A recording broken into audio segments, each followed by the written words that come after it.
This is Agent Mode AI. I'm Abby. We're 90 days out from 2 August 2026 EU AI Act Deployer Obligations Enforcement window. Today we're walking 4 claims that interlock around that deadline: AM 127, AM 135, AM 138, and AM 046. Each one names a different surface the deadline acts on. Together, they describe what changes operationally, what changes contractually, and what the first 30 days of enforcement will probably reveal. I'm Avery.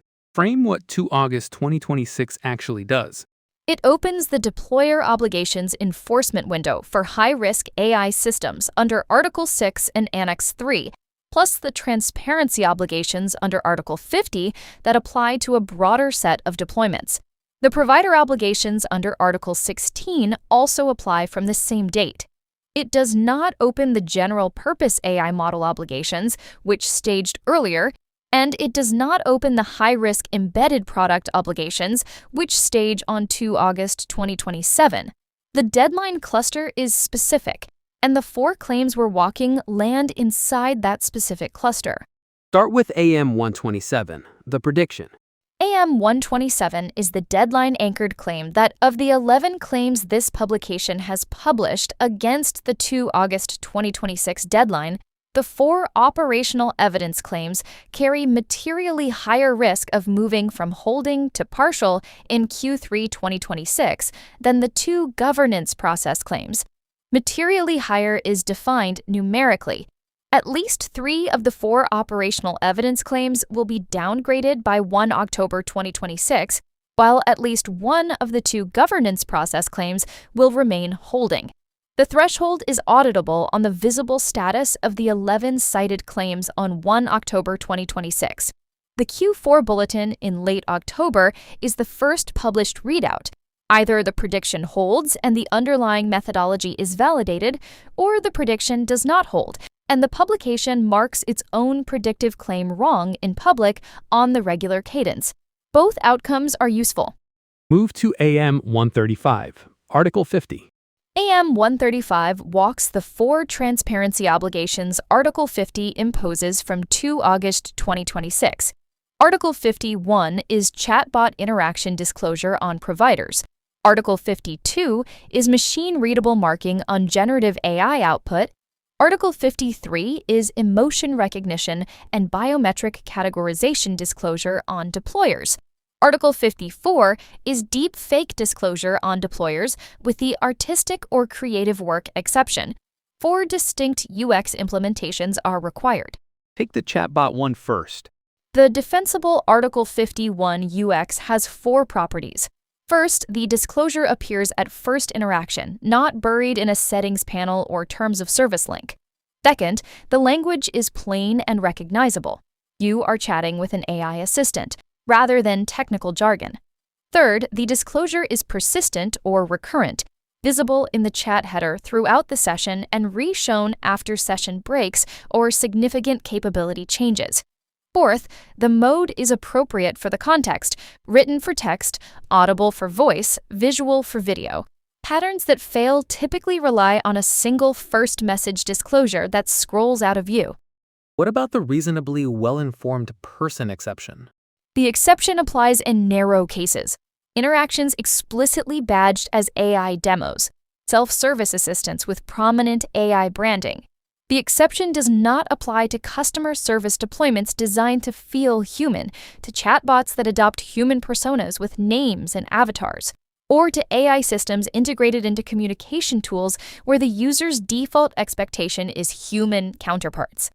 Most chatbot deployments do not fit the exception. The cost of over-disclosure is low. The cost of under-disclosure is supervisory authority action. Article 52, machine-readable marking. 3 reference implementations the AI office references: C2PA content credentials, the cross-industry standard with the broadest vendor adoption, Google SynthID for content generated by Google models, and Adobe Content Authenticity Initiative for the Adobe ecosystem. All 3 produce cryptographic watermarks that survive most common transformations. For images and video, the maturity is high. For audio, the maturity is lower. Detection robustness against transformations is uneven. For text-based generative AI, the marking is the least mature. The regulatory expectation in the first 12 months of enforcement is good faith implementation rather than perfect detection. The procurement implication.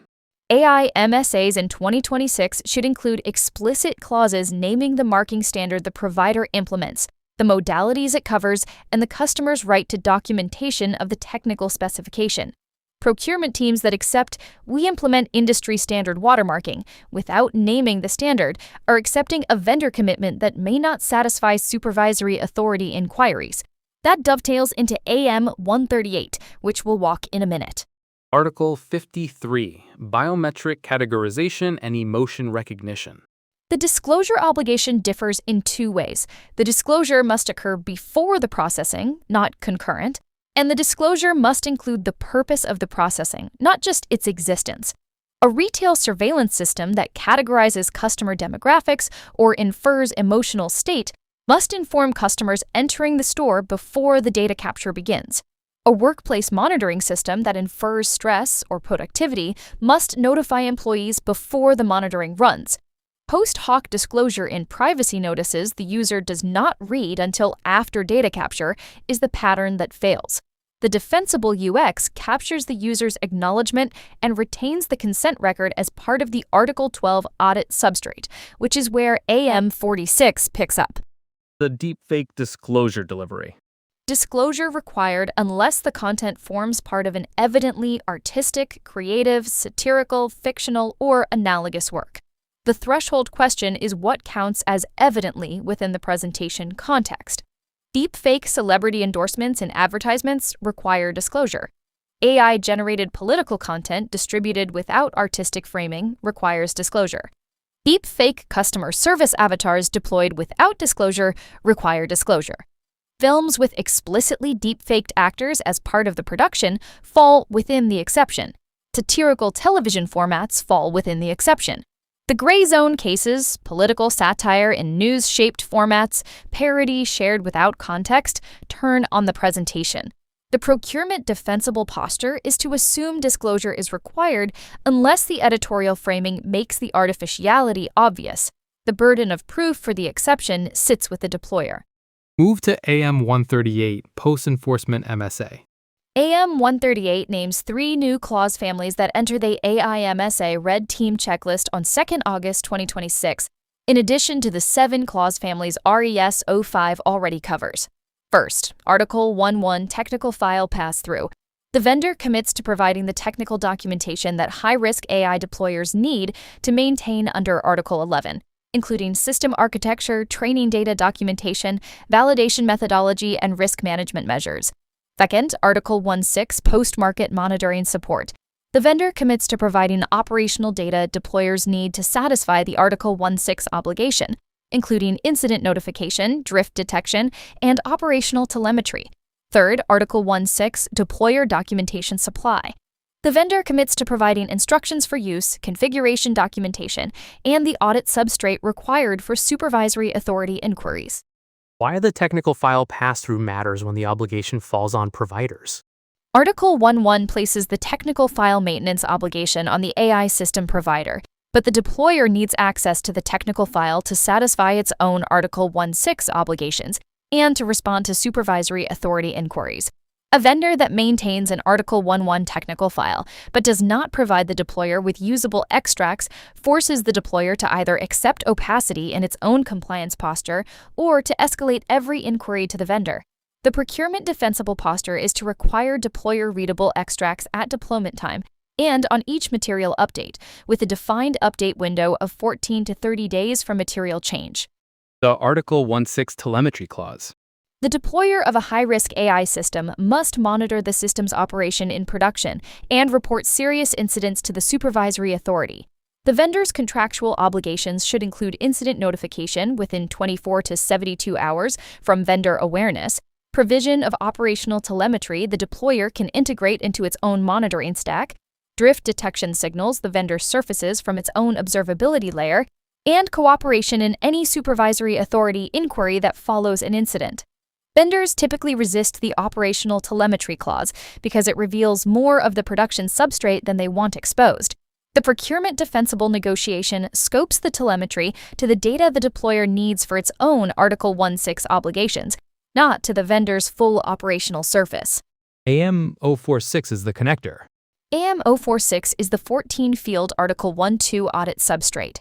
Article 1.2 of the EU AI Act requires automatic recording of events, the logs, that are generated by high-risk AI systems throughout their lifecycle.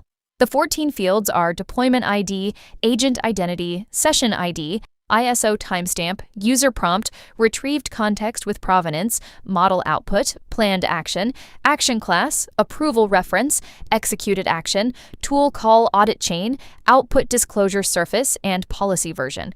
Removing any field produces a structural gap. An inquiry about the action chain that produced an outcome cannot be answered without the tool call audit chain field. An inquiry about whether the action was authorized cannot be answered without the approval reference field. The 14 fields are the minimum for completeness. The 4-hour assembly target. The substrate has to be queryable across the longest applicable retention window at sub-business day assembly speed. The practical bar is that a supervisory authority inquiry produces an evidence package within 4 hours of the request. An enterprise that has specified, instrumented, and drill-tested the audit substrate against the 4-hour target by 2nd August 2026 is operationally ready for Article 1.2. An enterprise that has not is exposed in the most likely asked dimension of the EU AI Act enforcement program. How does Article 12 receive what Article 50 produces? Article 50 disclosure events are part of the audit substrate. Each disclosure shown to a natural person captured at the moment of display with the disclosure version, the user context identifier where lawful, and the consent or acknowledgement record lands in the Article 12 substrate as a logged event. The same 14 fields cover it. The deployer that has the Article 12 substrate already has 80% of what an Article 50 inquiry will ask for. The deployer that has not built the substrate is rebuilding under regulatory pressure, which is the most expensive path.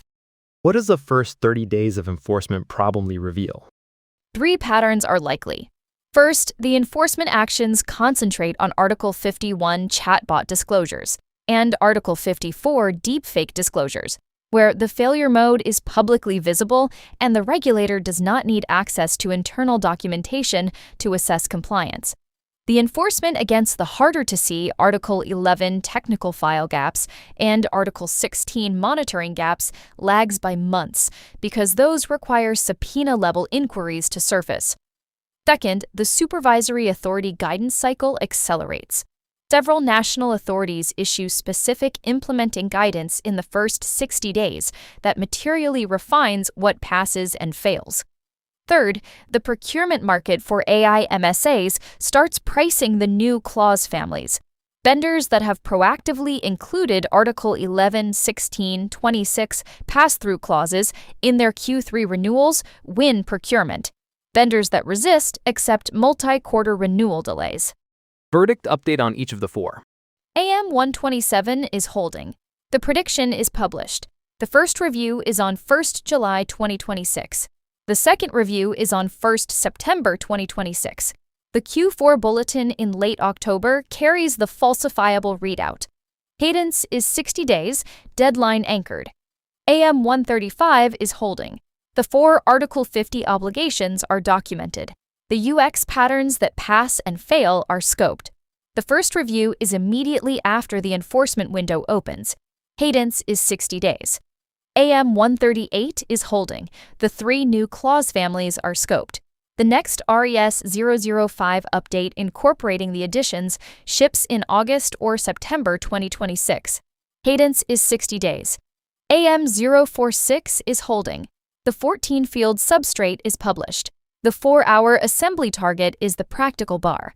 Cadence is 60 days, with the Q4 readout immediately after enforcement. What would change any of them? For AM127, the 11 cited claims verdict statuses on 1st October 2026. For AM135, AI Office or National Supervisory Authority guidance with named UX patterns endorsed or rejected. For AM138, vendor industry-wide convergence on UE AI Act compliance language. For AM046, regulatory development specifying additional substrate fields or shorter assembly time targets. Final word. The 4 claims, the EU AI Act consolidated text, and the AI Office implementing guidance are linked at agentmodeai.com/holding. The Sunday brief ships every week with what moved on the ledger. Holding up. See you next Sunday.